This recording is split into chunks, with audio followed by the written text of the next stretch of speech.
রাশিয়ার বিরুদ্ধে নতুন করে নিষেধাজ্ঞার প্রস্তাব দিয়েছে ইউরোপীয় ইউনিয়ন। এতে রাশিয়ার তেল রফতানিতে ব্যবহৃত সব ধরনের সামুদ্রিক সেবা পুরোপুরি নিষিদ্ধ করার কথা বলা হয়। ইউরোপীয় কমিশনের president Ursula von der Leyen জানান, এটি ইউক্রেনে পূর্ণমাত্রার আগ্রাসনের পর রাশিয়ার বিরুদ্ধে ইইউ এর 20তম নিষেধাজ্ঞা প্যাকেজ।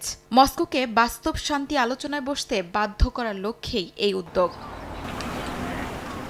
বর্তমানে রাশিয়ার 1/3 বেশি তেল রফতানি হচ্ছে ভারত ও চীনে, যেখানে গ্রিস, সাইপ্রাস ও মাল্টার শিপিং সেবা ব্যবহৃত হয়। নতুন নিষেধাজ্ঞা কার্যকর হলে এই বাণিজ্য প্রায় পুরোপুরি বন্ধ হয়ে যাবে। পাশাপাশি ধাতু, রাসায়নিক ও গুরুত্বপূর্ণ খনিজ আমদানিতেও নতুন নিষেধাজ্ঞা আসছে। আরও 20টি রুশ ব্যাংক এবং ক্রিপ্টো ও ট্রেডিং কোম্পানিকেও নিষেধাজ্ঞার আওতায় আনার প্রস্তাব দেওয়া হয়।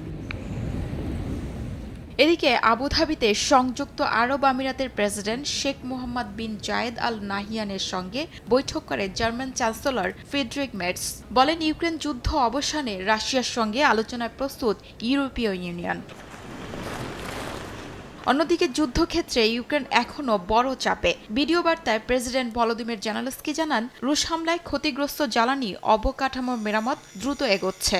আরও জানান, শাহেদ ড্রোন মোকাবেলায় আকাশ প্রতিরক্ষা ব্যবস্থা নতুন করে সাজানো হচ্ছে। এছাড়াও আবুধাবিতে যুক্তরাষ্ট্রের মধ্যস্থতায় হওয়া আলোচনার পর দুই দেশের 114 জন যুদ্ধবন্দী মুক্তি পেয়েছেন বলে জানান জেলেনস্কি। শিউলি রোজা, সময় সংবাদ।